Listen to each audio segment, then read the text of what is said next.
Morning students, doctor S classes में आप सभी का स्वागत है। आज हम पढ़ेंगे 10th क्लास साइंस का चैप्टर नंबर 4 जिसका नाम है कार्बन एंड इट्स कंपाउंड्स, जिसे हिंदी में कहते हैं कार्बन और उसके यौगिक। तो सबसे पहले हम इंट्रोडक्शन पढ़ते हैं।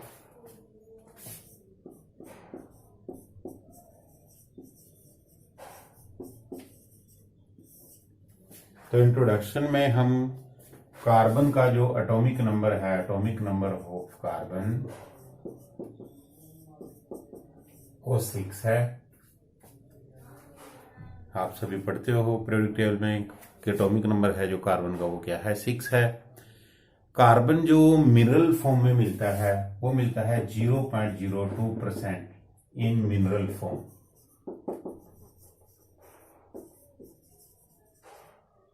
खनिज के रूप में जो कार्बन मिलता है वो मिलता है 0.02%, सिर्फ ओनली 0.02% मिनरल फॉर्म में मिलता है। 0.03% ये मिनरल कौन कौन से हो सकते हैं? ये कार्बोनेट हो सकते हैं, हाइड्रोजन कार्बोनेट हो सकते हैं, कोयला हो सकता है, एक्सेट्रा। 0.03% मिलता है ये गैसेस फॉर्म में। गैसियस फॉर्म कौन कौन सी है? जैसे कार्बन मोनोऑक्साइड, कार्बन डाइऑक्साइड। तो अगर हम देखें कि जो कार्बन है वो 0.02% मिलता है खनिज के रूप में, मिनरल्स के रूप में, जैसे कार्बोनेट, हाइड्रोजन कार्बोनेट्स, कोयला, और 0.02% मिलता है कार्बन मोनोऑक्साइड या डाइऑक्साइड गैस के रूप में। तो इतने स्मॉल अमाउंट होने के बावजूद भी जो कार्बन है हमारे लिए बहुत महत्वपूर्ण है। इसी को आज हम इस लेसन में पढ़ेंगे। तो सबसे पहले बॉन्डिंग इन कार्बन कंपाउंड की, जो कार्बन कंपाउंड है उनमें बॉन्डिंग किस तरह की होती है।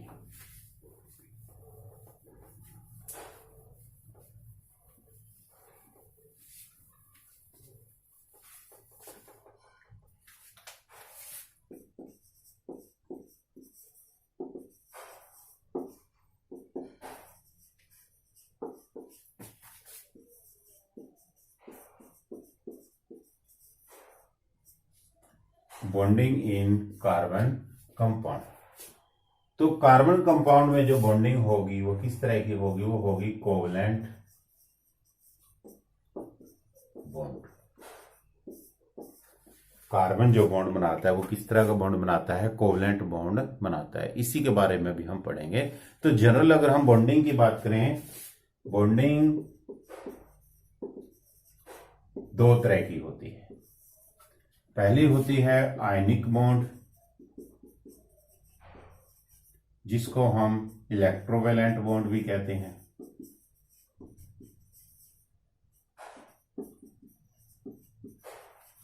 और दूसरा होता है कोवलेंट बॉन्ड।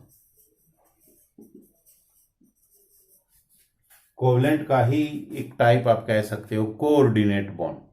जब इक्वल शेयरिंग होती है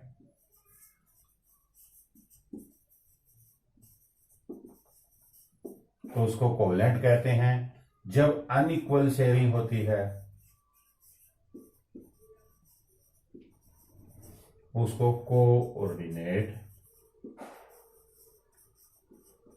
बॉन्ड कहा जाता है। तो अगर हम बात करते हैं बॉन्डिंग की, जो बॉन्ड बनते हैं एलिमेंट्स के बीच में, जब वो कंपाउंड बनते हैं तो दो तरह के बॉन्ड होते हैं। पहला होता है आयनिक बॉन्ड, जिसको हम इलेक्ट्रोवैलेंट बॉन्ड भी कहते हैं, जिसको हिंदी में आयनिक यौगिक कहते हैं। दूसरा होता है कोवलेंट बॉन्ड, जिसको हिंदी में कहते हैं सह संयोजन आबंध। सह संयोजन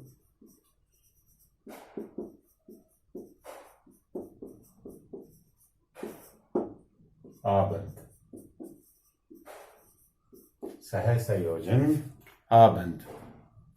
तो आयनिक बॉन्ड हमने लास्ट चैप्टर में पढ़ा था कि आयनिक बॉन्ड में क्या होता है? Complete transfer of electron from one neutral atom to another neutral atom.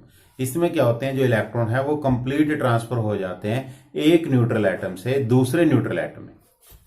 Complete transfer of electron from one neutral atom to another neutral atom.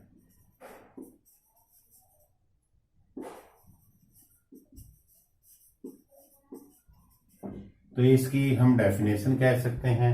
इसकी डेफिनेशन क्या है, इसमें क्या होंगे, share pair of electron, shared pair of electron. तो अगर हम लिखें कोवेलेंट बॉन्ड में शेयर्ड पेयर ऑफ इलेक्ट्रॉन, ये जो साइन हम बनाते हैं इलेक्ट्रॉन के लिए बनाते हैं, shared pair of electron. Shared pair of electron का मतलब क्या होता है, पहले हम बात करें complete transfer of electron from one neutral atom to another neutral atom. तो इसमें क्या होता है, एक न्यूट्रल एटम से इलेक्ट्रॉन निकल जाता है, लॉस कर देता है। जैसे हमने सोडियम क्लोराइड की फॉर्मेशन पढ़ी थी लास्ट वीडियो में, तो वहां पे सोडियम कटायन बनाता है, वो इलेक्ट्रॉन को लूज करता है, और क्लोरीन क्या करता है, उस इलेक्ट्रॉन को गेन करके क्लोराइड बनाता है। तो इसका एग्जांपल हमने पढ़ा था NaCl। यहां पे क्या है, इलेक्ट्रॉन, एक एटम इलेक्ट्रॉन ना तो लूज करता है और ना ही गेन करता है। यहां पे इलेक्ट्रॉन क्या है, साझे इलेक्ट्रॉन रखे जाते हैं। दोनों एटम क्या करेंगे, इलेक्ट्रॉन को साझे करते हैं। वो साझे इलेक्ट्रॉन क्यों रखते हैं, चाहे वो इलेक्ट्रॉन लूज करता है, गेन करता है, चाहे वो इलेक्ट्रॉन साझे रखता है, उस दोनों का जो पर्पज होता है कि उनका जो बाहरी शेल होता है, उस शेल को भरने के लिए वो इलेक्ट्रॉन या तो लूज या गेन करते हैं, या वो इलेक्ट्रॉन साझे रखते हैं। तो जैसे हम NaCl की फॉर्मेशन में पढ़ा था कि सोडियम ने इलेक्ट्रॉन लूज किया, क्लोरीन ने इलेक्ट्रॉन गेन किया, तो सोडियम अपना इलेक्ट्रॉन लूज करके जो उसका L सेल है उसमें 8 इलेक्ट्रॉन रह जाते हैं, तो ऑक्टेट पूरा हो जाता है उसका। इसी तरह से क्लोरीन का जो M सेल है उसमें 7 इलेक्ट्रॉन थे, वो 1 इलेक्ट्रॉन गेन करके उसका M सेल भर जाता है। तो ऑक्टेट को पूरा करने के लिए सिर्फ हाइड्रोजन और हीलियम अपना डुप्लेट मीन कि उनके जो पहले सेल के सेल में 2 इलेक्ट्रॉन को पूरा करने के लिए, और उसके अलावा बाकी सारे जितने भी एलिमेंट है वो अपना ऑक्टेट पूरा करने के लिए इलेक्ट्रॉन या तो लूज करते हैं या गेन करते हैं। जो वो लूज या गेन करते हैं उस तरह से जो कंपाउंड बनता है उसको आयनिक यौगिक कहते हैं, और जो वो इलेक्ट्रॉन साझे करते हैं उसको बोलते हैं हम कोवेलेंट बॉन्ड। तो कार्बन क्या करता है, कार्बन जो बॉन्ड बनाता है वो कोवेलेंट बॉन्ड बनाता है। तो पहला तो डेफिनेशन के आधार पर हमने इनको बताया कि इसमें कंप्लीट ट्रांसफर हो जाते हैं इलेक्ट्रॉन एक न्यूट्रल एटम से दूसरे न्यूट्रल एटम में आयनिक बॉन्ड में। और कोवेलेंट में हमने बताया कि यहाँ पे जो इलेक्ट्रॉन है वो शेयरिंग पेयर, साझे इलेक्ट्रॉन रखे जाते हैं। दूसरा हम बात करते हैं कि इनका जो मेल्टिंग और बॉइलिंग पॉइंट है आयनिक कंपाउंड का, high melting and boiling point, high melting and boiling point. इनका जो मेल्टिंग एंड बॉइलिंग पॉइंट होगा वो क्या होगा, low melting point and boiling point. तो MP for melting point, BP for boiling point. तो इनका जो मेल्टिंग और बॉइलिंग पॉइंट है वो हाई होता है। हमने पढ़ा था कि यहाँ पे जो एक आयन पॉजिटिव बनता है कटायन, एक नेगेटिव आयन बनता है पॉजिटिव, नेगेटिव पॉजिटिव को अट्रैक्ट करता है, फोर्स ऑफ अट्रैक्शन हाई होती है। इस वजह से इनका मेल्टिंग और बॉइलिंग पॉइंट हाई होता है। यहाँ पे कोई आयन नहीं बनते, इस वजह से इनका जो फोर्स ऑफ अट्रैक्शन है कम होता है। फोर्स ऑफ अट्रैक्शन ज्यादा होने के कारण उनको तोड़ना मुश्किल होता है, तो उनका मेल्टिंग और बॉइलिंग पॉइंट, मेल्टिंग पॉइंट को हम गलनांक कहते हैं हिंदी में, और बॉइलिंग पॉइंट को क्वंथनांक कहते हैं। तो इनका गलनांक और क्वंथनांक उच्च होता है, हाई होता है। इनका जो गलनांक और क्वंथनांक है जो वो निम्न होता है, यानी वो कम होता है। अब हम बात करते हैं कार्बन के बारे में।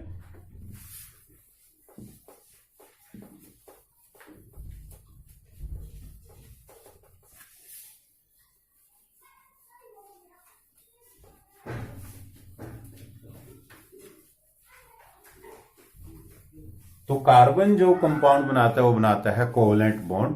तो कोवेलेंट बॉन्ड अभी हमने पढ़ा, कोवेलेंट बॉन्ड कैसे बनता है। कोवेलेंट बॉन्ड वो बनता है sharing pair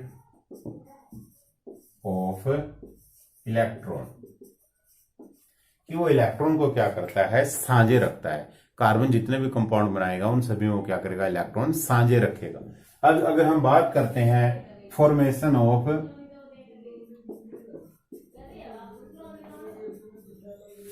formation of hydrogen. तो हाइड्रोजन की फॉर्मेशन किस तरह से होती है, हाइड्रोजन किस तरह से बनता है, ये हम एग्जांपल लेते हैं। तो हमारे पास है हाइड्रोजन का H और इसका हमने इलेक्ट्रॉन बनाया, इस तरह से यहां पे H, यहां पे हमने इलेक्ट्रॉन बनाया। तो लास्ट वीडियो में या लास्ट चैप्टर में हमने पढ़ा था लुईस डॉट स्ट्रक्चर। तो लुईस डॉट स्ट्रक्चर किस तरह से रिप्रेजेंट करते हैं, लुईस डॉट स्ट्रक्चर रिप्रेजेंट करते हैं ओनली फॉर वैलेंस इलेक्ट्रॉन, कि बाहरी कक्ष में जो उपस्थित इलेक्ट्रॉन है सिर्फ उन इलेक्ट्रॉन को हम दर्शाते हैं। किस तरह से दर्शाते हैं, या तो डॉट के साथ, या तो हम दर्शाते हैं उसको डॉट के साथ, या हम उसको दर्शाते हैं क्रॉस के साथ, सिर्फ वैलेंस इलेक्ट्रॉन को। तो जो हाइड्रोजन है उसका एटॉमिक नंबर 1 है, और पहले सेल में अगर हम बात करें, ये हाइड्रोजन है, इसका एटॉमिक नंबर 1 है, तो इसके जो इलेक्ट्रॉन है वो सिर्फ के में 1 इलेक्ट्रॉन है। तो इस वजह से हम इसके इलेक्ट्रॉन डॉट स्ट्रक्चर जब बनाएंगे, वैलेंस इलेक्ट्रॉन 1 है, इस वजह से इसको हम 1 इलेक्ट्रॉन रिप्रेजेंट करते हैं। तो अब ये हाइड्रोजन क्या करता है, ये जो इलेक्ट्रॉन है इसको शेयर कर लेता है, साझे इलेक्ट्रॉन रख लेता है। तो ये इलेक्ट्रॉन इसका और ये इलेक्ट्रॉन दूसरे H का। तो यहां पे अगर आप देखें, इस H ने यहां पे इलेक्ट्रॉन रखा और इस H ने यहां पे इलेक्ट्रॉन रखा। ये जो इलेक्ट्रॉन जब रखे जाते हैं दोनों से इक्वल डिस्टेंस से पे होते हैं, दोनों से बराबर दूरी पे होते हैं। तो अब पेयर ऑफ इलेक्ट्रॉन, इसका भी डुप्लेट पूरा हो गया हाइड्रोजन का, और इसका भी डुप्लेट पूरा हो गया। दोनों का जो डुप्लेट है, पहले सेल में 2 इलेक्ट्रॉन मैक्सिमम आ सकते हैं, इन्होंने अपना डुप्लेट पूरा कर लिया। तो इस तरह से हाइड्रोजन की फॉर्मेशन होती है। और जब ये एक पेयर ऑफ इलेक्ट्रॉन, जब एक जोड़ा इलेक्ट्रॉन का बनता है, उसको हम सिंगल लाइन से रिप्रेजेंट करते हैं। यानी हाइड्रोजन और हाइड्रोजन के बीच में किस तरह का बॉन्ड है, सिंगल बॉन्ड है। तो हम बात करेंगे बॉन्डिंग में, कार्बन के जो कंपाउंड है तो इसमें किस तरह की बॉन्डिंग होती है, कोवलेंट बॉन्डिंग होती है।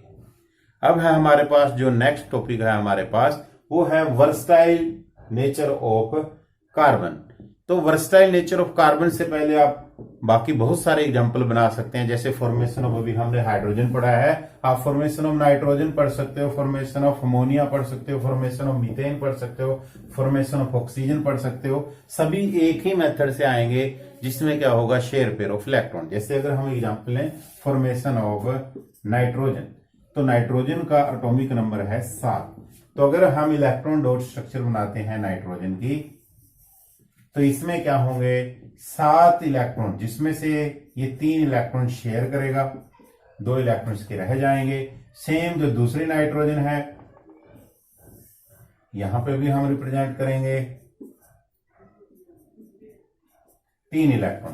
तो नाइट्रोजन का एटॉमिक नंबर है 7। अगर हम इसकी इलेक्ट्रॉन का विन्यास देखें कि इलेक्ट्रॉन किस तरह से भरे जाते हैं, कि ए में 2 इलेक्ट्रॉन है और एल में 5, तो इसके वैलेंस इलेक्ट्रॉन कितने हैं, 5। तो लुईस डॉट स्ट्रक्चर सिर्फ वैलेंस इलेक्ट्रॉन, बाहरी शेल के इलेक्ट्रॉनों की दिखाई जाती है। तो यहाँ पे हमने 5 इलेक्ट्रॉन यहाँ पे दिखाए, सेम 5 इलेक्ट्रॉन हमने यहाँ पे दिखाए। तो अब ये क्या करेंगे, दोनों ये 3 इलेक्ट्रॉन यहाँ पे और ये 3 इलेक्ट्रॉन यहाँ पे शेयर कर लेते हैं। तो यहां से जो स्ट्रक्चर बनेगी आपके पास, ये नाइट्रोजन 3 इलेक्ट्रॉन इसने यहां पे रखे, और ये 3 इलेक्ट्रॉन दूसरी नाइट्रोजन ने रखे, इसका एक पेयर रह गया। सेम ये जो नाइट्रोजन है इसका एक पेयर है। तो अगर हम काउंट करते हैं इलेक्ट्रॉन, 2 और 6 इलेक्ट्रॉन, 6 और 2 8, तो जो पहली नाइट्रोजन है इसके 8 इलेक्ट्रॉन, इसका ऑक्टेट है जो पूरा हो गया। जो इसके सेल में 8 इलेक्ट्रॉन चाहिए थे इसको, तो इसने अपने 8 इलेक्ट्रॉन पूरे कर लिए। इस तरह से यहाँ पे जो नाइट्रोजन है इसने भी 6 और 2 8 इलेक्ट्रॉन अपने पूरे कर लिए। तो यहाँ पे 3 पेयर ऑफ इलेक्ट्रॉन, 3 जोड़े इलेक्ट्रॉन के यहाँ पे आए। तो इसलिए हम यहाँ पे जो रिप्रेजेंट करेंगे वो क्या करेंगे, 3 सिंगल लाइन रिप्रेजेंट करेंगे। तो इसका मतलब क्या है कि नाइट्रोजन नाइट्रोजन के बीच में जो बॉन्ड है वो किस तरह का बॉन्ड है, वो ट्रिपल बॉन्ड है। अब हम बात करते हैं फॉर्मेशन ऑफ ऑक्सीजन।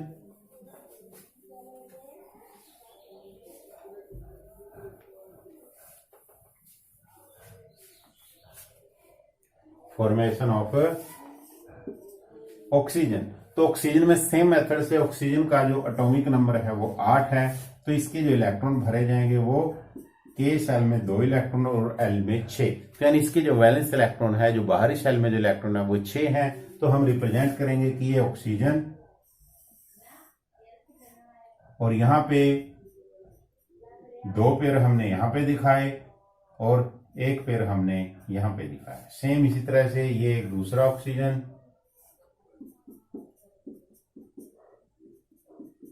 तो अगर आप देखें जो वैलेंस इलेक्ट्रॉन है यहां पे भी 6 हैं और यहां पे भी 6 हैं। अब ये क्या करेंगे, एक पेयर इलेक्ट्रॉन का 2 इलेक्ट्रॉन ऑक्सीजन यहां पे रखेगा और 2 ही इलेक्ट्रॉन दूसरा ऑक्सीजन यहां पे रखेगा। तो यहां से क्या हुआ देखें आप कि ऑक्सीजन इसने 2 इलेक्ट्रॉन, इसको हम ऊपर दिखाएंगे, अभी साइड में दिखा सकते हैं कि यहां से क्या हुआ कि पहली जो ऑक्सीजन है इसने अपने 2 इलेक्ट्रॉन यहां पे रखे, ये दूसरी ऑक्सीजन ने अपने इलेक्ट्रॉन यहां पे रखे, तो ये जो दूसरी ऑक्सीजन है इसके 4 और 4 8 इलेक्ट्रॉन पूरे, इसी तरह से 4 और 4 8 है। तो अगर आप यहां पे देखें 1 और 2 पेयर ये पहले भी एज इट इज थे और ये 2 पेयर थे जो ये पहले भी एज इट इज थे, एक एक पेयर इन्होंने बीच में रखा, तो टोटल 2 पेयर ऑफ इलेक्ट्रॉन है जिन्होंने बीच में रखे, 4 इलेक्ट्रॉन बीच में रखे, तो एक पेयर मतलब एक सिंगल लाइन और 2 पेयर मतलब 2 सिंगल लाइन। इसका मतलब ऑक्सीजन ऑक्सीजन में जो बॉन्ड बना वो किस तरह का बॉन्ड बना, डबल बॉन्ड। तो ये जितने भी हमने अभी तक एग्जांपल पढ़े, formation of hydrogen, formation of nitrogen, formation of oxygen, इन सभी में अगर आप कॉमन देखें कि सभी के सभी क्या करते हैं, कुछ न कुछ इलेक्ट्रॉन 1 2 3 4 कुछ इलेक्ट्रॉन ये क्या करते हैं, शेयर करते हैं। तो जब भी शेयरिंग पेयर्ड होंगे वहां से जो बॉन्ड बनेगा वो क्या होगा, कोवैलेंट बॉन्ड। अब जो हम बात कर रहे थे next topic, versatile nature of carbon.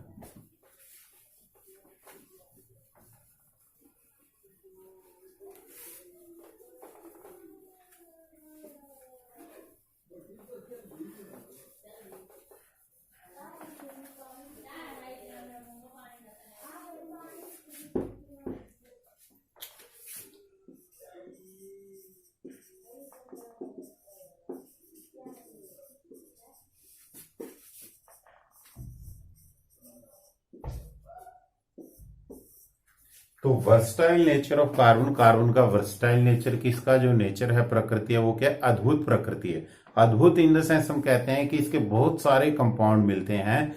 वो क्यों मिलते हैं, उसके 2 रीजन है। पहला जो रीजन है इसका वो है कैटिनेशन।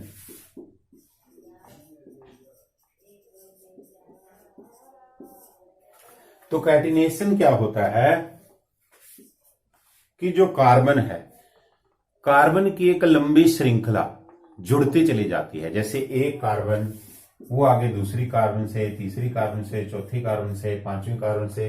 तो कार्बन क्या करता है, कार्बन कार्बन से जुड़ के एक लंबी श्रृंखला बनाता है। इस श्रृंखला को हम कहते हैं कैटिनेशन। इस श्रृंखला को हम कहते हैं कैटिनेशन।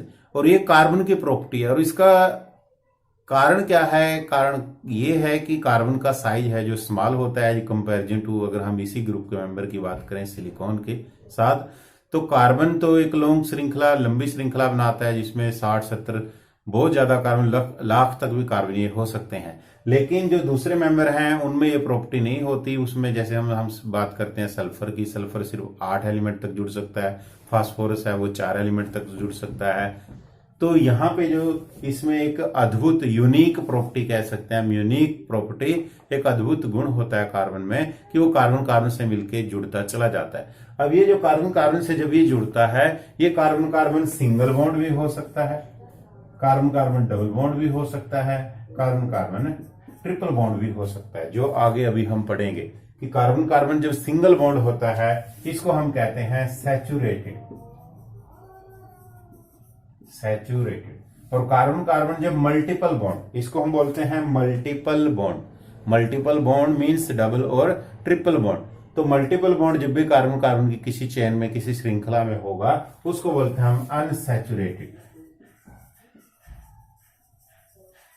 सैचुरेटेड और अनसैचुरेटेड। सैचुरेटेड को हिंदी में कहते हैं संतृप्त और इसको कहते हैं असंतृप्त। तो कार्बन एक लंबी श्रृंखला बनाता है, उस श्रृंखला में कार्बन कार्बन सिंगल बॉन्ड भी हो सकते हैं, कार्बन कार्बन डबल बॉन्ड भी हो सकते हैं, कार्बन कार्बन ट्रिपल बॉन्ड। जब सिंगल बॉन्ड होता है उसको संतृप्त कहते हैं, जब डबल और ट्रिपल होता है उसको असंतृप्त कहते हैं। दूसरा जो पॉइंट है वो है टेट्रावैलेंसी। तो वर्सटाइल नेचर होने का जो दो रीजन हम पढ़ते हैं, पहला कैटिनेशन, दूसरा है टेट्रावेलेंसी। टेट्रावेलेंसी जैसे कि इसका नाम इंडिकेट करता है, टेट्रा का मतलब होता है 4, 4, और वैलेंसी, वैलेंसी हम पढ़ते हैं, वैलेंसी क्या है? वैलेंसी को हम कहते हैं संयोजकता या संयोजन अक्षमता, संयोजकता या संयोजन क्षमता। तो किसी भी एलिमेंट के जब हम देखते हैं कि उसके जो इलेक्ट्रॉन बाहरी शेल में उपस्थित इलेक्ट्रॉनों की संख्या देखते हैं, अगर वो इलेक्ट्रॉनों की संख्या 4 से कम है, तो जैसे हम सोडियम एग्जाम्पल लेते हैं, उसमें बाहरी शेल में 1 इलेक्ट्रॉन है तो उसकी संयोजकता 1 है, वैलेंसी 1 है। अगर मैग्नीशियम की बात करें कि इसमें बाहरी शेल में 2 इलेक्ट्रॉन है तो इसकी जो संयोजकता या वैलेंसी है वो क्या है? 2 है। एल्यूमिनियम में 3 है वैलेंस इलेक्ट्रॉन तो उसकी संयोजकता या वैलेंसी है 3 है। अब हम बात करते हैं कार्बन की। कार्बन में जो वैलेंस इलेक्ट्रॉन है वो 4 है, तो इसकी जो वैलेंसी या संयोजकता होगी वो क्या होगी? 4 होगी, टेट्रा वैलेंसी। तो ये 4 एलिमेंट से जुड़ सकता है। जैसे हम मीथेन की स्ट्रक्चर हम बात करते हैं तो हमारे पास है मीथेन,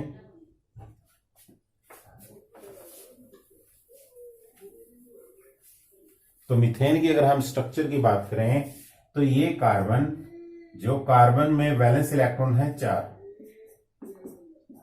ये क्या करता है? 4 हाइड्रोजन इसके साथ जुड़ जाते हैं। ये पहला हाइड्रोजन, ये हम डॉट से दिखाएंगे हाइड्रोजन के इलेक्ट्रॉन को, ये दूसरा हाइड्रोजन, फिर डॉट से दिखाएंगे, ये तीसरा हाइड्रोजन, फिर डॉट से, ये चौथा हाइड्रोजन, फिर डॉट से। तो इस हाइड्रोजन का डुप्लेट पूरा हो गया, इस हाइड्रोजन का भी डुप्लेट पूरा हो गया, इसका भी पूरा हो गया, इसका भी पूरा हो गया, और ये जो कार्बन है इसका जो ऑक्टेट है वो भी पूरा हो गया। तो अगर आप देखें, इस हाइड्रोजन ने 1 इलेक्ट्रॉन शेयर किया, कार्बन ने इसके साथ 1 इलेक्ट्रॉन साझा रखा, सेम इस हाइड्रोजन ने 1 शेयर किया, सेम कार्बन ने।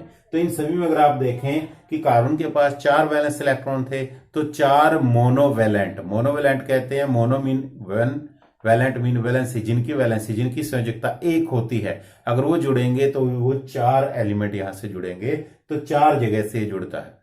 तो अगर आप देखें यहाँ पे सिंगल पेयर ऑफ इलेक्ट्रॉन है, इस वजह से जो बॉन्ड बनेगा मीथेन में वो क्या होगा? वो सिंगल बॉन्ड यहां पे बना। तो ये 2 नेचर हैं, जिसकी 2 रीजन है। पहला कैटिनेशन, कि कार्बन की एक यूनिक प्रॉपर्टी होती है, वो कार्बन लंबी श्रृंखला में जुड़ती चली जाती है सिंगल, डबल और ट्रिपल बॉन्ड से। और दूसरा है उसका टेट्रावैलेंसी, इस वजह से जो कार्बन है उसके बहुत ज्यादा कंपाउंड मिलते हैं। तो एक अगर हम बात करें हाइड्रोकार्बन का कंसेप्ट अब आता है, हाइड्रोकार्बन।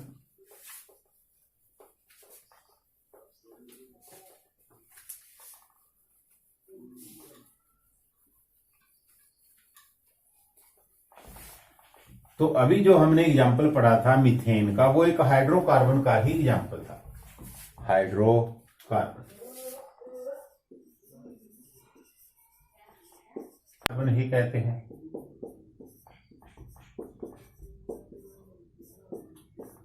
तो हाइड्रोकार्बन, जैसा कि इसका नाम ही इंडिकेट करता है, ये 2 चीजों से मिलकर बना है। हाइड्रो, हाइड्रो मीन हाइड्रोजन, और दूसरा है कार्बन। तो जब किसी कंपाउंड्स में हाइड्रोजन जुड़ा होता है कार्बन के साथ, और किस तरह से जुड़ा होता है? कोवलेंट बॉन्ड से जुड़ा होता है, उसको बोलते हैं हम हाइड्रोकार्बन। कि व्हेनेवर हाइड्रोजन कंबाइन विद, या इसको हम अटैच कह सकते हैं, कंबाइन की जगह अटैच विद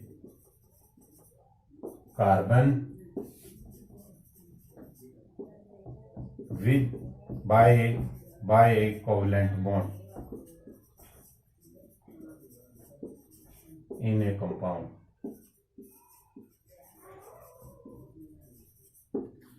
कि जब किसी कंपाउंड में, जब किसी यौगिक के अंदर कार्बन और हाइड्रोजन आपस में जुड़े होते हैं, और किस तरह से जुड़े होते हैं? कोवलेंट बॉन्ड से जुड़े होते हैं, उसको बोलते हैं हम हाइड्रोकार्बन। अब जो ये हाइड्रोकार्बन है, ये हम पढ़ते हैं 2 तरह का। पहला है सैचुरेटेड हाइड्रोकार्बन,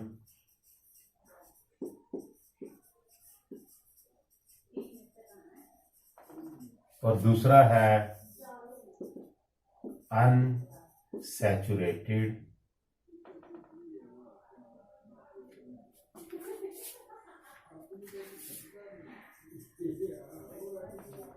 हाइड्रोकार्बन।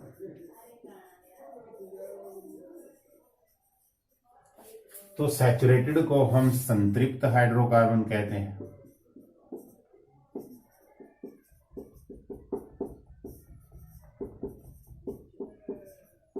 और इसको हम असंतृप्त हाइड्रोकार्बन।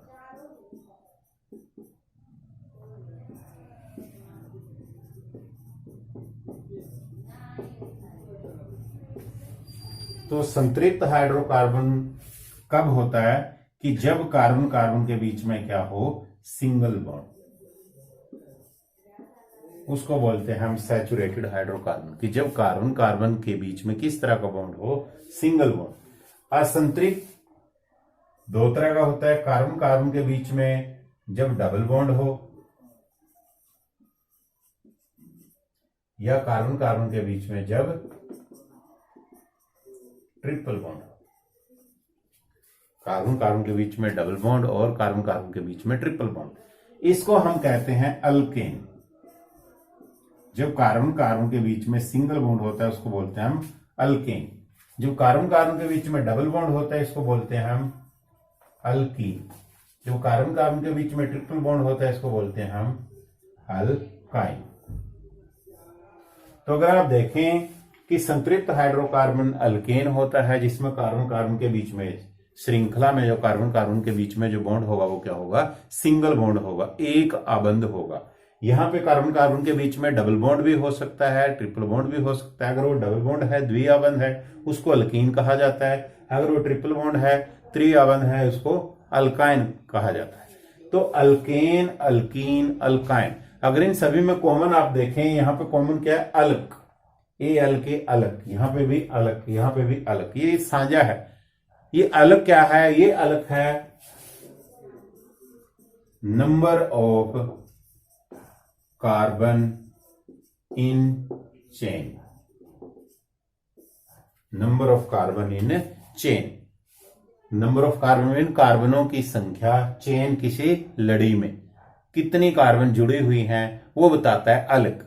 अगर वो कार्बन एक है, नंबर ऑफ कार्बन एक है, अगर हम बताएं, यहां पे कॉलम बना लेते हैं हम नंबर ऑफ कार्बन के लिए। अगर नंबर ऑफ कार्बन एक है यानी C1 कह सकते हैं हम इसको, तो इसका जो नाम होगा अलग का, इसका नाम होगा, उसको बोलेंगे हम मिथ। अगर कार्बन 2 है, इसका जो नाम होगा वो होगा इथ। अगर कार्बन 3 है, इसका जो नाम होगा प्रो। अगर 4 कार्बन है, इसका नाम होगा ब्यूट। 5 के लिए नाम होगा पेंट। 6 के लिए नाम होगा हेक्स। 7 के लिए नाम होगा हेप। 8 के लिए नाम होगा ओक्ट। उसके बाद 8 के बाद अगर हम बात करते हैं, ये 8 तक हो गया, यहाँ पे स्पेस नहीं है, यहाँ पे मैं यहाँ पे लिख रहा हूं। अगर कार्बन 9 है तो इसका नाम होगा नॉन। अगर कार्बन 10 है तो यहाँ पे नाम होगा डेक। तो आपको ये याद करना है बच्चों कि जब किसी श्रृंखला में कार्बन की जो संख्या है, अगर वो कार्बनों की संख्या 1 है तो हम वहां पे वर्ड रूट, इसको हम वर्ड रूट कहेंगे। वर्ड रूट जो अलग था, जो अलग का नाम था, जो वर्ड रूट है कार्बन की जो श्रृंखला में, अगर कार्बन 1 है तो जैसे काउंटिंग होते है उस तरह से याद रखना है। अगर किसी श्रृंखला में 1 कार्बन है तो सिर्फ उसका नाम मिथ होगा। अगर 2 है तो इथ, 3 है तो प्रोप, 4 है तो ब्यूट, 5 है तो पेंट, 6 है तो हेक्स, 7 है तो हेप्ट, 8 है तो ओक्ट, 9 है तो नॉन और 10 है तो डेक। ये इस कोरस्पॉन्डिंग आगे भी होते हैं। अगर 11 है अनडेक, डूडेक, ट्राइडेक, टेट्राडेक, पेंटाडेक, हेक्साडेक, ये आगे चलती है काउंटिंग। लेकिन आपकी क्लास के हिसाब से सिर्फ आपको जो याद रखना है वो 10 तक याद रखना है, कार्बन किसी श्रृंखला में 10 तक। अब हम एग्जाम्पल लेते हैं, जैसे हमारे पास एग्जाम्पल पहले हम देते हैं जनरल फार्मूला अल्केन का। अल्केन का जो जनरल फार्मूला है वो है CnH2n+2। अल्कीन का जो जनरल फार्मूला है वो है CnH2n। अल्काइन का जो जनरल फार्मूला है वो है CnH2n-2। तो यहां पे हम वैल्यू पुट करते हैं कि अगर कार्बन 1 है तो हाइड्रोजन क्या हो गया, 2 गुणा 1 + 2 और C 1 रह गया, H क्या हो गए 4। तो तो CH4 की हमने स्ट्रक्चर भी पढ़ी थी, CH4। तो यहाँ पे कार्बन कितनी है, एक, और एक के लिए हम क्या लेते हैं, मिथ। तो इसका जो नाम बनेगा देखो वो क्या है, मिथ प्लस एन, तो ये बन गया मीथेन। मिथ प्लस एन, अलग क्या लिया हमने, मिथ। और एन किस लिए लेते हैं हम, एन कार्बन कार्बन में किस तरह का बॉन्ड है, इसमें सिंगल बॉन्ड है, इस वजह से एन सफिक्स जुड़ेगी। जब हम नोमेनक्लेचर पढ़ेंगे, नामांकन पद्धति पढ़ेंगे इसी लेसन में, तब आपको समझ में आएगा कि वर्ड रूट के बाद सफिक्स जुड़ती है। और वो प्राइमरी जो सफिक्स है, एन, इन और आयन, तीन तरह की होती है। एन, जब कार्बन कार्बन सिंगल बॉन्ड है तो एन जुड़ती है सफिक्स, और जब डबल है तो इन जुड़ती है, और जब ट्रिपल है तो आयन। तो ये जो सफिक्स है ये जुड़ेगी, तो सिंगल बॉन्ड था तो एन जुड़ गया, तो मीथेन। इसी तरह से अगर हम इस फैमिली के मेंबर की बात करते हैं, तो पहला मेंबर मीथेन, दूसरा मेंबर इथेन, तीसरा नंबर प्रोपेन, चौथा number butane, pentane, hexane, heptane, octane, nonane, decane, इस तरह से। अब हम बात करते हैं यहाँ पे इथेन में जनरल फार्मूला। तो कार्बन मान लो हमारे पास है 2, तो H कितने हो गए, 4। तो कार्बन 2 के लिए जो वर्ड रूट है वो आ गया आपके पास, कार्बन 2 के लिए इथ। और कार्बन कार्बन में किस तरह बॉन्ड है, डबल बॉन्ड, तो सफिक्स क्या जुड़ेगी, इन। तो इसका नाम जो बन गया वो नाम बन गया इथीन। इसका पहला मेंबर मीथेन था, मीथेन से शुरू होता है नंबर 1 कार्बन से। यहां कार्बन कार्बन डबल होने चाहिए, डबल बॉन्ड तभी बनेगा, 2 से शुरू होता है पहला मेंबर इसका, इथीन है। सेम आगे चलेगा, इन जोड़ देना आपने इसके बाद, ethene, propene, butene, pentene, hexene, heptene, octene. अब हम बात करते हैं अल्काइन के बारे में, कार्बन कार्बन ट्रिपल बॉन्ड के बारे में।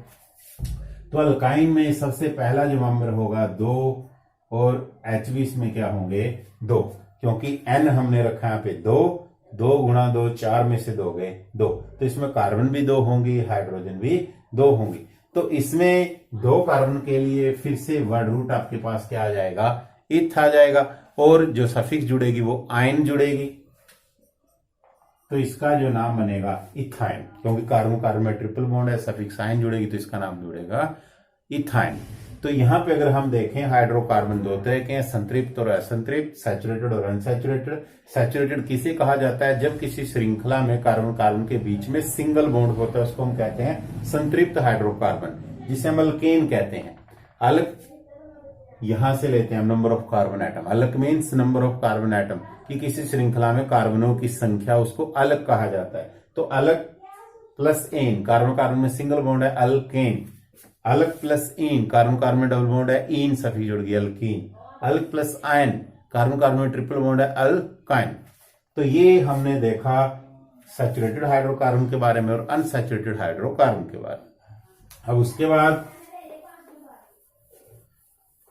ऑर्गेनिक कंपाउंड्स के बारे में पढ़ते हैं हम।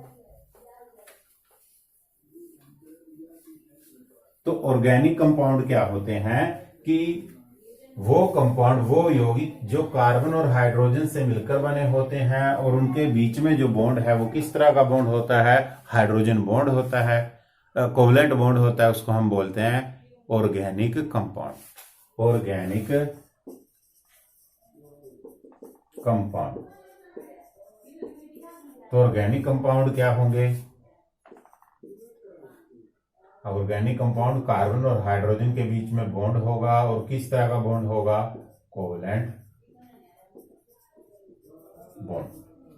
तो आप कंपाउंड्स को 2 कैटेगरी में बांटते हो, organic compounds, inorganic compound. Organic compound वो होंगे जो कार्बन और हाइड्रोजन से मिलकर बने होते हैं, और कार्बन हाइड्रोजन के बीच में कोवलेंट बॉन्ड होता है। इनऑर्गेनिक कंपाउंड वो होंगे जो कार्बन हाइड्रोजन से मिलकर बने हो सकते हैं, लेकिन उनके बीच में कोवलेंट बॉन्ड नहीं होगा, आयनिक बॉन्ड होगा।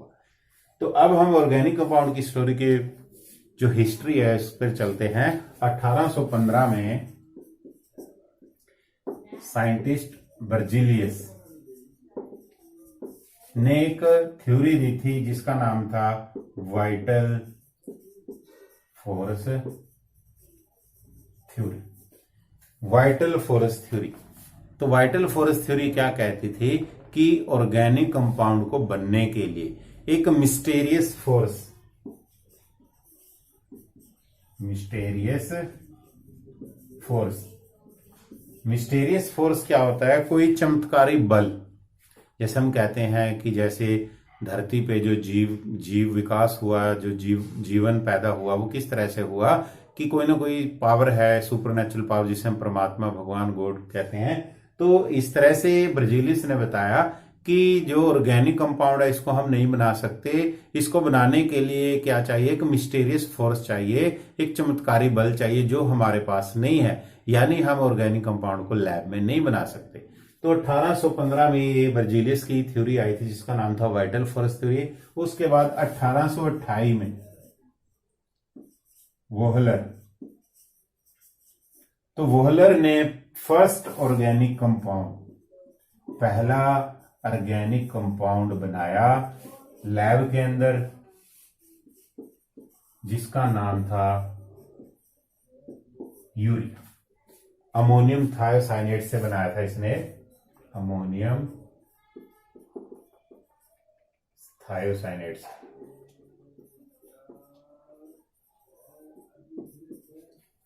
तो 1828 तक ये थ्योरी चलती रही, वाइटल फोर्स थ्योरी। तो 1828 में वोहलर ने पहला ऑर्गेनिक कंपाउंड लैब के अंदर बना के यूरिया, इस थ्योरी को नेग्लेक्ट कर दिया कि कोई चमत्कारी बल की जरूरत नहीं है, ऑर्गेनिक कंपाउंड को लैब के अंदर बनाया जा सकता है। अब हम बात करते हैं स्ट्रक्चर की, कि जो ऑर्गेनिक कंपाउंड्स हैं या कार्बन के जो कंपाउंड हैं उनकी स्ट्रक्चर की बात करते हैं हम। Structure of carbon compounds.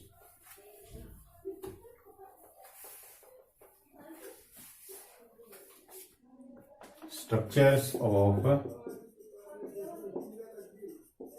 organic, structure of carbon compounds, structure of carbon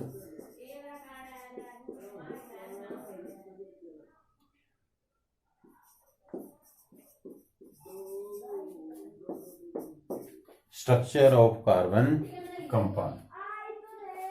तो स्ट्रक्चर की अगर हम बात करें, जो कार्बन के कंपाउंड है वो तीन तरह से मिलते हैं।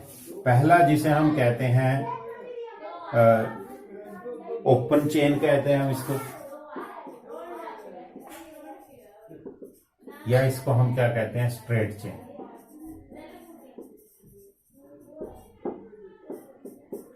कि जो कार्बन के कंपाउंड है ओपन चेन, ओपन चेन का मतलब होता है, जैसे इसका नाम है स्ट्रेट चेन, सीधी रेखा में, कि जो कार्बन की श्रृंखला एक सीधी रेखा में बनती जा रही। जैसे सबसे पहला अगर हम बात करें, हमारे पास पहला मेंबर है मीथेन। तो मीथेन की स्ट्रक्चर क्या होगी? ये कार्बन है और इससे क्या जुड़े होंगे? CH4। अब दूसरा मेंबर है हमारे पास इथेन।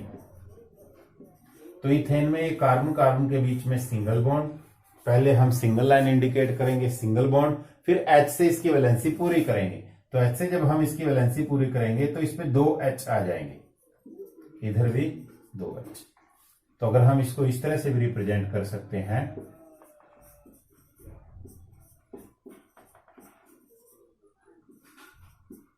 दोनों तरीके से आप इसको रिप्रेजेंट कर सकते हो। इसके बाद है propane. Propane, prop mean 3 carbon, तो यहां पे क्या है? 3 कार्बन जो सिंगल बॉन्ड से जुड़ी होगी। टर्मिनल पे, सिरे पे हमेशा CH3 होगा, सिंगल बॉन्ड जब होगा, और सेंटर में CH2। तो ये सारी स्ट्रेट चेन है। इसके बाद इसी तरह से ब्यूटेन। ब्यूटेन, ब्यूट मीन 4, तो इसमें कार्बन कितनी होगी? 4 होंगे। इसके बाद पेंटेन, तो ये पेंट मीन 5, तो इसमें जो कार्बन होंगी वो क्या होंगी? 5 होंगी। तो हम ये H क्यों लगा रहे हैं? पहले कार्बन, जैसे वर्ड रूट से पेंट, पेंट मीन 5 कार्बन, हम 5 कार्बन बनाएंगे सिंगल बॉन्ड से। अब इसको H से वैलेंसी को पूरी करेंगे। ये जो कार्बन है एक साइड जुड़ा हुआ है, तो 3 साइड इसकी खाली है, तो 3 H आ जाएंगे। ये जो कार्बन है ये 2 साइड से जुड़ा है, तो इस पे 2 H आएंगे। ये भी 2 से जुड़ा है, 2 H, यहां पे भी 2 से जुड़ा है, 2 H, यहां 1 से जुड़ा है, 3 H। तो H हमेशा बाद में लगाया जाता है उस वैलेंसी को पूरा करने के लिए, क्योंकि कार्बन क्या है? टेट्रावेलेंट है, टेट्रा वैलेंसी होती है कार्बन। तो ये तो था ओपन चेन या स्ट्रेट चेन। दूसरा होता है ब्रांच चेन। ब्रांच चेन, जैसे ही कि इसका नाम है ब्रांच, ब्रांच हम पढ़ते हैं टहनी, तो जैसे कोई टहनी निकल जाती है इसी तरह से ब्रांच। तो जैसे अभी हमने पढ़ा था, ये था हमारे पास पेंटेन, और ये जो पेंटेन है अगर आप देखें ये स्ट्रेट चेन है, सीधी श्रृंखला है यदि, इसको अब हम क्या करेंगे ब्रांच फॉर्म में लिखेंगे। ब्रांच फॉर्म देखो इसकी,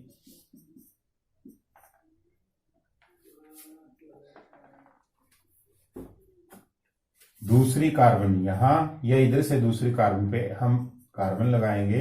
अब इसको हम बैलेंस करेंगे। अभी 1 2 3 एक एच आएगा, ये 2 एच आएंगे, यहाँ पे 3। तो अगर इन दोनों में आप देखें आपको फर्क समझ में आ गया। ये एक सीधी रेखा में इस वजह से इसको स्ट्रेट चेन कहा जाता है, और ये क्या ब्रांच आ गई, इसको इस वजह से क्या कहा जाता है ब्रांच। दूसरा एग्जाम्पल इसी से हम ब्रांच का दे सकते हैं कि आपके पास तो ये कार्बन एक जगह जुड़ी है 3H, ये भी एक जगह जुड़ी है 3H, यहाँ पे भी एक जगह जुड़ी है 3H, यहाँ पे भी एक जगह जुड़ी है 3H, और सेंटर की कार्बन 4 साइड जुड़ी है। तो इसमें भी 5 कार्बन है, इसमें भी 5 कार्बन है, इसमें भी 5 कार्बन है, लेकिन इन सभी के स्ट्रक्चर में फर्क है। इसको बोलते हैं आइसोमर। आइसोमर कि इनका सेम केमिकल फार्मूला होता है लेकिन इनके स्ट्रक्चर में फर्क होता है, इनको बोलते हैं आइसोमर। तो ये पेंटेन के आइसोमर है। ये नॉर्मल पेंटेन है यानी स्ट्रेट चेन है, ये आइसो है, ये नियो है, तो ये ब्रांच चेन है। ये दोनों एग्जांपल हैं जो ब्रांच चेन के है। ये जो एग्जांपल है ये स्ट्रेट चेन का है, ये भी ब्रांच का है और ये भी ब्रांच का है। तो अगर आप ये मैंने क्यों लिखा, ये आपको फर्क दिखाने के लिए कि स्ट्रेट चेन में सीधी रेखा में चलते हैं और ब्रांच में क्या हो जाते हैं, इनकी ब्रांच निकल जाती है, शाखाएं निकल जाती है, इस वजह से इसको शाखाएं कहा जाता है हिंदी में। थर्ड है हमारे पास रिंग।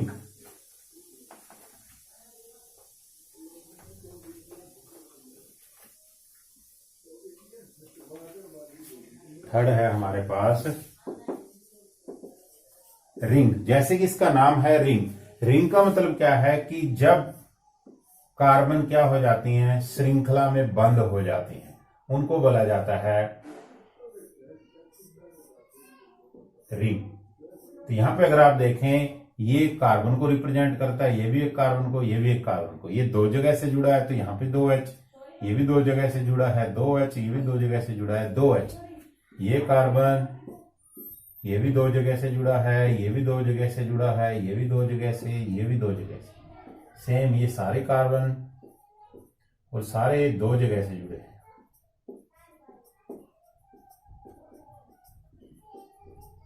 तो यहां पे अगर आप देखें ये सारे बंद हो गए हैं, क्लोजली पैक हो गए हैं, क्लोज हो गए हैं, इस वजह से इसको क्या नाम दिया जाता है रिंग। कि क्या होते हैं रिंग में बंद हो गए हैं। तो जैसे इसका नाम है साइक्लोप्रोपेन। तो अगर हम पहले की तरह बात करें तो वर्ड रूट यहाँ पे कार्बन कितनी है 3 के लिए प्रो, और कार्बन कार्बन में सिंगल बॉन्ड है एन, प्रोपेन। और साइकिल में ये बंद हो जाते हैं, इस वजह से इनके आगे जो प्रीफिक्स जुड़ती है वो क्या जुड़ जाती है साइक्लोप्रोपेन। इसी तरह से आप इसका नाम बना सकते हो 4 कार्बन, 4 कार्बन का word root but, single bond है तो एन ब्यूटेन हो गया, और ये साइक्लिक में बंद है तो ये cyclobutane. Cyclobutane.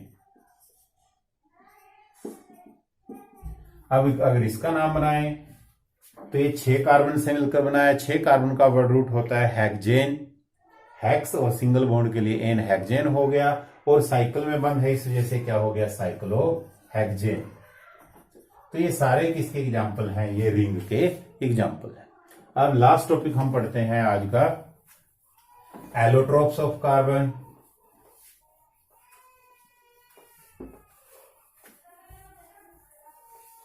Allotropes of carbon.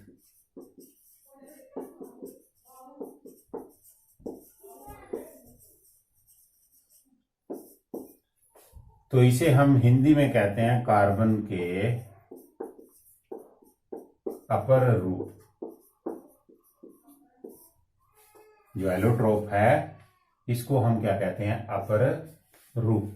तो कार्बन के अपर रूप, कार्बन है जो एक से ज्यादा रूप में मिलता है, इसको बोलते हैं कार्बन के अपर रूप। तो एलोट्रोप्स किसको कहा जाता है, जिनका सेम केमिकल प्रॉपर्टी होती है बट डिफरेंट फिजिकल प्रॉपर्टी, कि इनके जो रासायनिक गुणधर्म है वो समान होते हैं, और जो भौतिक गुणधर्म है वो क्या होते हैं, वो विभिन्न होते हैं, वक कह सकते हैं हम इसको, डिफरेंट होते हैं, उनको कहा जाता है एलोट्रोप्स ऑफ कार्बन। तो एलोट्रोप्स हैं जो कार्बन के, वो 3 मिलते हैं। पहला है डायमंड, दूसरा है ग्रेफाइट और तीसरा है फुलरीन।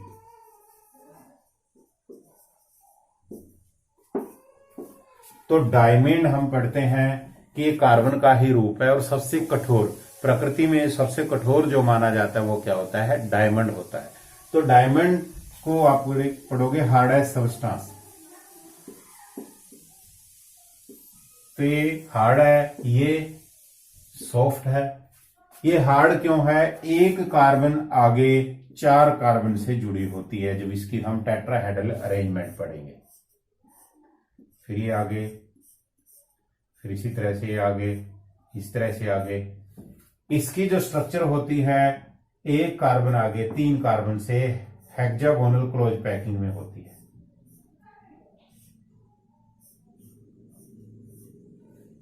एक लेयर नीचे होगी इसकी सेम इसी कोरस्पॉन्डिंग,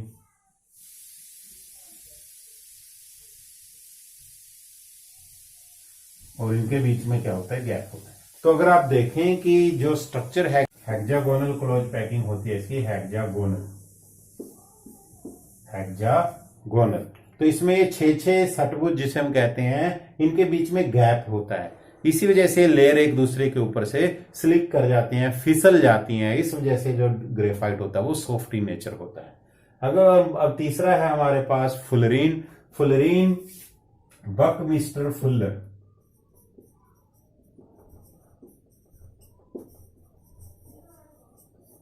आर्किटेक्ट था। बकमिस्टर फुलर अमेरिकन आर्किटेक्ट था, जिसने एक ज्योमेट्रिक, एक गुंबज की स्ट्रक्चर में फुलरीन की स्ट्रक्चर गुंबज बनाया था। उसी से मिलती जुलती इसकी स्ट्रक्चर होती है, इस वजह से कहते हैं फुलरीन। इसको सोसर बाल स्ट्रक्चर भी कहा जाता है, सोसर बाल स्ट्रक्चर।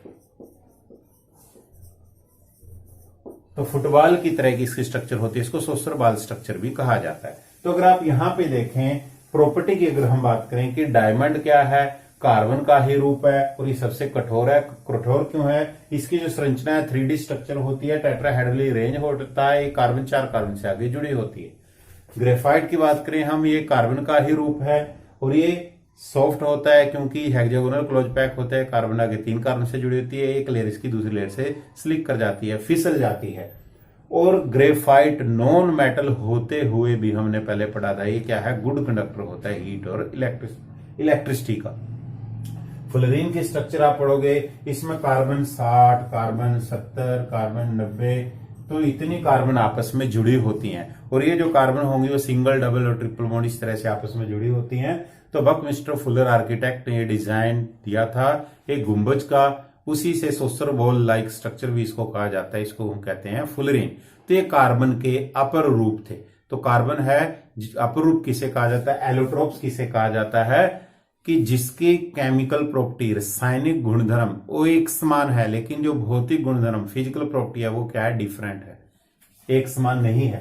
तो आप यहां देख सकते हो कार्बन से ही मिलकर बने हैं, इस वजह से इनके जो रासायनिक गुणधर्म होंगे वो सेम होंगे, क्योंकि कार्बन है, सभी में कार्बन के रूप है, लेकिन इनके जो भौतिक गुणधर्म है वो क्या होंगे, वो अलग अलग होंगे। तो आई होप आपने ये लेक्चर बड़े ध्यान से देखा और सुना होगा। कल हम इसी लेक्चर को कंटिन्यू करेंगे। Please like, share and subscribe my channel, ताकि जो दूसरे विद्यार्थी हैं उनकी भी पढ़ाई का नुकसान ना हो, वो भी घर बैठ के तैयारी कर सके। Thank you.